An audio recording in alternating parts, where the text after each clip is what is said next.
Hello everyone, today we are coming with a new topic that is PEB structures. PEB structures क्या होते हैं? Pre engineered buildings ये factory में तैयार की जाती है और साइट पर इरेक्ट किया जाता है। बहुत सारी इंडस्ट्रीज में प्री इंजीनियर्ड बिल्डिंग्स यूज़ हो रही है, या यूं कहे कि जनरली इस वक्त में स्टील स्ट्रक्चर्स में मेजरली लोग अपने स्ट्रक्चर्स प्री इंजीनियर्ड बिल्डिंग्स में ही बनाना पसंद करते हैं। Warehouses, industrial structures, industrial sheds, boiler houses और काफ़ी सारे structures, even high rise buildings, multi storeyed buildings, even in steel structures में प्री इंजीनियर्ड बिल्डिंग्स में लोग प्रीफर कर रहे हैं। प्री इंजीनियर्ड बिल्डिंग्स बेसिकली क्या होती है, इसकी डिज़ाइन भी स्किलफुल होती है और इसका डिज़ाइन इम्प्लीमेंटेशन स्ट्रक्चर्स पे और मैन्युफैक्चरिंग पे ज़्यादा होता है। ये एक स्किल्ड टेक्नोलॉजी है जो कि स्टील बिल्डिंग्स को मैन्युफैक्चर करने में, बनाने में इस्तेमाल होती है।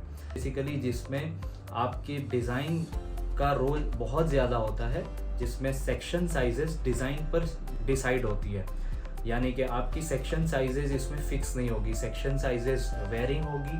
आपके कॉलम्स टेपर्ड होंगे, बीम्स भी टेपर्ड हो सकती है, राफ्टर्स भी टेपर्ड हो सकते हैं, यानी कि एक डेप्थ में नहीं होंगे। जहाँ बेंडिंग मोमेंट ज़्यादा होगा या डिफ्लेक्शन ज़्यादा होगा वहाँ पर आपकी डेप्थ बड़ी हो सकती है। और साइजेस भी, इवन वेब के साइजेस, फ्लैंज के साइजेस, ये भी वेरी हो सकते हैं। So by means of software we analyze the structures and then we decide the sizes of flanges, webs, even depth and heights of the elements. So ये सारा design होकर factory में जाता है। फैक्ट्री में रॉ प्लेट्स अवेलेबल होती है। Raw plates के हिसाब को bye means of plasma cutting, bye means of any gas cutting equipment से इसको कट किया जाता है एंड देन उसको दोनों वेब फ्लैंजेस को वेल्ड किया जाता है। अदर बॉक्स सेक्शन है तो पेरीफेरी में वेल्ड किया जाता है। सो इसका पूरा एक टेक्नोलॉजिकल प्रोसेस है, जिस प्रोसेस में आप आपकी मैन्युफैक्चरिंग स्पीड को भी बढ़ा सकते हैं, क्योंकि सारा काम इसमें मशीन पर होता है। ये इसको इसलिए प्री इंजीनियर्ड कहते हैं कि सारी चीज़ें इसकी फैक्ट्री में तैयार होती है एंड देन ये साइट पर इरेक्ट होता है। अब फैक्ट्री में तैयार होने की वजह से comparatively site fabrication and site welding की स्ट्रेंथ लो होती है and factory fabrication, factory weld strength ज़्यादा होती है। So the first advantage of pre engineered building is it gives you more strength than usual other conventional site welding system, site fabricated building. Okay, so this is the first advantage. Then second advantage if you see, जैसे मैंने आपको बताया कि आपके जो sections होते हैं इसमें थ्रू आउट सेम नहीं होते हैं, थिकनेसेस वेरी होती है, डेप्थ वेरी होती है। तो ये इकोनॉमिकल बिल्डिंग सिस्टम होता है। इसमें वाइड रेंज स्पैन्स होते हैं, लार्ज स्पैन बिल्डिंग्स होती है, up to 50 metre 60 metre you can design with the pre engineered building without column support. So वो सारा स्पैन सिस्टम अगर हम हॉट रोल बिल्डिंग्स में या कन्वेंशनल ट्रस सिस्टम में डिज़ाइन करने जाएंगे तो आपका हेड बहुत ज़्यादा लगता है, बट प्री इंजीनियर्ड बिल्डिंग में आप इसको डिज़ाइन करते हैं। जैसे हमने काफ़ी बिल्डिंग्स की है इंडिया में, अब्रॉड में, अफ्रीकन कंट्रीज़ में, गल्फ कंट्रीज़ में। 40 मीटर क्लियर स्पैन के लिए मेजरली हमारा 1100 डेप्थ में हमारा स्पैन कवर हो जाता है, maximum depth. So this is what the beauty of pre-engineered building, and beams are single beams, tapered beams, and इसकी एक अपनी सिस्टम है मैन्युफैक्चरिंग का। सो वो सारा सिस्टम मैन्युफैक्चरिंग के लिए इसका फॉलो होता है, जिसमें आप मशीन से इसके आई सेक्शंस को वेल्ड करते हैं।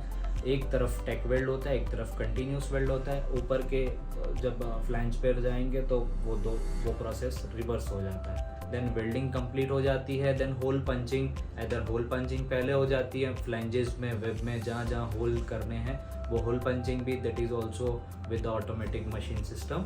वो भी सारी चीज़ें मशीन फीडेड होती है। जैसे जैसे आप मटेरियल कट करते जाते हैं, आपके ड्राइंग्स डायरेक्टली मशीन को दे दिए जाते हैं, DXF फाइल्स दी जाती है जो कि मशीन रीड करके ऑटोमेटिकली वो कट भी करती है, होल पंच भी करती है एंड देन साइमल्टेनियसली फ्लैंजेस भी काट लेती है। और फिर ये दोनों वेब और दोनों फ्लैंजेस वेल्डिंग मशीन इक्विपमेंट में जाते हैं, वहाँ जाकर ये वेल्ड हो जाता है, आपका आई बीम रेडी हो जाता है। Then connection plate simultaneously ready हो रहा है, दोनों कनेक्शन प्लेट्स, इसमें ज़्यादातर एंड प्लेट कनेक्शन ही यूज़ होता है।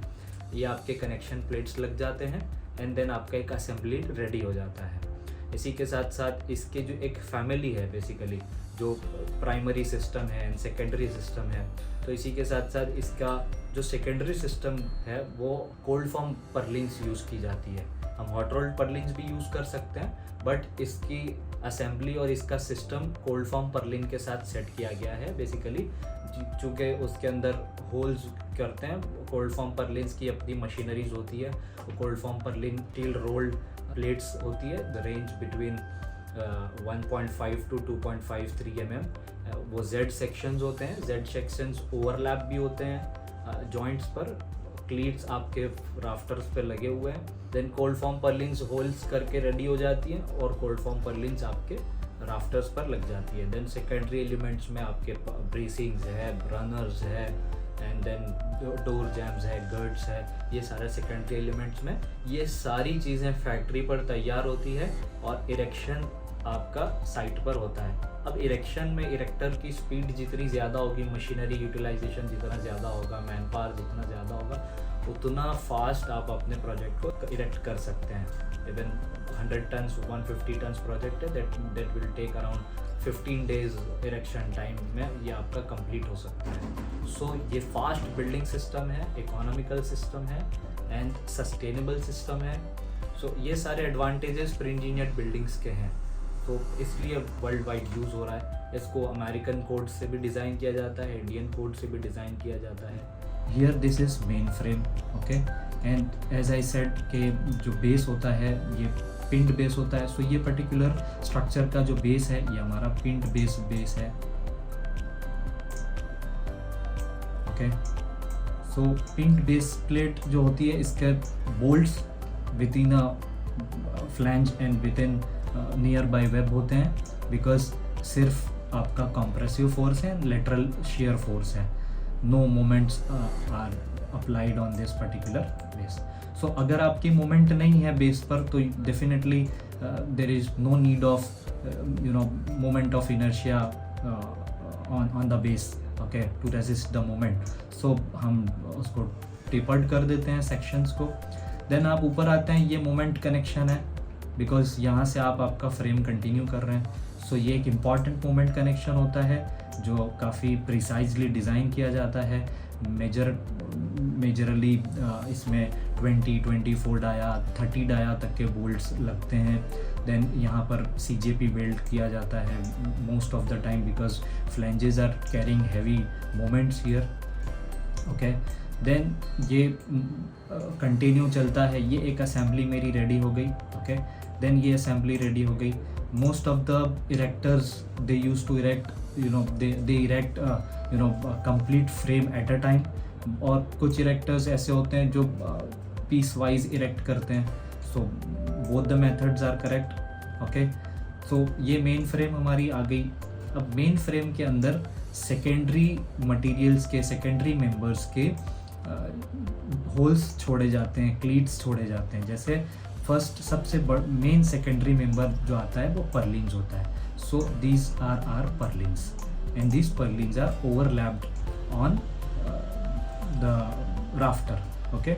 So ये क्लीट है, ये क्लीट बनाकर हमने साइट पर भेज दी है। साइट पर इसको वेल्ड कर दिया जाएगा, साइट पर इसको बोल्ट कर दिया जाएगा। देन जैसे ही आप इसको बोल्ट करते हो, इसके ओवरलैप पार्ट को भी उसकी सक्सेसिव पर्लिन से आप उसको बोल्ट कर दोगे। देन उसी के साथ में यहाँ पर ये क्लिट भी वेल्ड कर दिया जाता है, जिसके बोल्ट होल भी वहाँ पर मौजूद होता है। ये क्या चीज़ है? ये आपके बॉटम फ्लैंज को टाई करने के लिए पर्लिन के साथ में, बॉटम फ्लैंज को अनब्रेस्ट करने के लिए पर्लिन के साथ में एक फ्लैंज ब्रेस लगाया जाता है। इसको हम फ्लैंज ब्रेस कहते हैं। ये पर्लिन्स हो गई आपकी, ये फ्लैंज ब्रेस हो गया।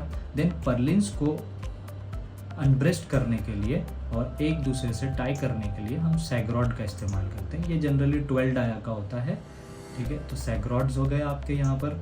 देन ये आपको दिख रहे हैं रनर्स, ये रनर्स है, ठीक है। ये लेटरल फोर्स ट्रांसफॉर्मेशन के लिए हम यूज़ करते हैं। जैसे मेरा लेटरल फोर्स जो यहाँ पर आएगा, वो लेटरल फोर्स यहाँ पर मेरे एंड वॉल कॉलम्स पर आएगा। एंड वॉल कॉलम्स के थ्रू से, ये रनर्स के थ्रू से ब्रेसिंग्स में जाएगा। देन ब्रेसिंग्स के थ्रू से ये वॉल में होते हुए ये नीचे आएगा। ये पर्टिकुलर बिल्डिंग में हमारा ब्रेस पोजीशन पर ओपनिंग्स आ रही थी। जिसके लिए क्लाइंट का रिक्वायरमेंट था कि हमको यहाँ से ब्रेस का पोजीशन हटाना होगा या फिर हम यहाँ पर पोर्टल दे सकते हैं। तो ब्रेस का एक अल्टरनेटिव है पोर्टल फ्रेम्स। सो हमने यहाँ पर ब्रेस का अल्टरनेटिव पोर्टल दे दिया है, जिसके होल्स यहाँ पर कॉलम्स में आ जाएंगे एंड देन ये यहाँ पर बोल्ट हो जाता है। सो the third secondary member we have seen here, runners, then bracing tube में भी होती है, एंगल ब्रेसिंग्स भी होती है, whatever suits for your costing and client requirement you can provide. So now यहाँ पर ये ब्रेसिंग्स के कनेक्शन है, ठीक है। ब्रेसिंग के कनेक्शंस आपको डिज़ाइन करने होंगे according to your axial forces of bracing, either compression or tension, whatever you will have to design it. Okay, so यहाँ पर हमारा एक fourth item, secondary item complete होता है। देन आते हैं हम वॉल गर्ड्स पर।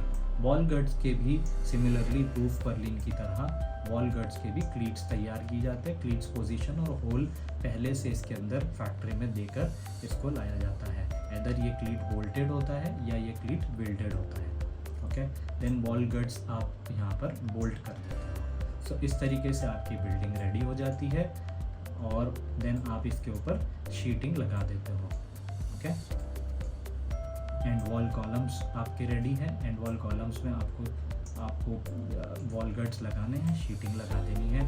इसी तरीके से आपकी कैनोपीज रेडी हो जाती है। कैनोपीज में भी आप शीटिंग लगा दीजिए। आपके पर्लीज और गर्ड्स रेडी है कैनोपीज के अंदर। आप कैनोपीज के ऊपर भी शीटिंग लगा सकते हैं। पर्लिन्स की जनरली स्पेसिंग 1.5 मीटर होती है एंड शीटिंग भी उसी के अकॉर्डिंगली ड्रा की जाती है। शीटिंग्स की शॉप ड्राइंग ड्रॉ होती है एंड देन वो शीटिंग रोल्ड मिल के थ्रू से शीट कट की जाती है and then according to your site requirement sheet की साइज़ प्रोवाइड की जाती है। आप यहाँ पर देख रहे होंगे ये कॉलम्स, ये हैंगर काइंड ऑफ कॉलम्स क्या चीज़ है, ये बेसिकली वर्टिकल फेशिया प्रोवाइड करने के लिए ये कॉलम्स दिए गए हैं। यहाँ पर बीच में गटर के लिए जगह छोड़ी गई है एंड देन बाहर ये फेशिया क्रिएट होगा। सो ये फेशिया से ये होगा कि सामने से जब आप अपनी बिल्डिंग को देखोगे तो your building looks like a rectangular shape. ये आपको इसका जो टेपर्ड शेप है वो नज़र नहीं है। तो डोर्स एंड ओपनिंग्स के पास हम यहाँ पर डोर जैम्स दिए जाते हैं। डोर जैम्स हम प्रोवाइड करते हैं। Here you can see the door jambs where we are providing the door jambs. So door jambs जो है जनरली सी शेप के कोल्ड फॉर्म मेंबर्स में होते हैं, जिसमें आप यहाँ देखेंगे। देन डोर जैम्स को नीचे प्लिंथ बीम से फास्टनर मार्कर लगाया जाता है। ये डोर जैम्स है, यहाँ पर डोर जैम्स लगाए जाते हैं। देन ये यहाँ पर शीटिंग आपकी रिस्ट्रिक्टेड रहेगी, ये इसी डोर जैम तक आए। Okay, so here we are concluding our assembly discussion of pre-engineered building. Hope you like this video and further we will come up with a new topic, new video, new project, and we will summarize you, we will discuss with you our new project, new technology, so that you can get an opportunity to learn and you can get a good background for your engineering design and engineering career.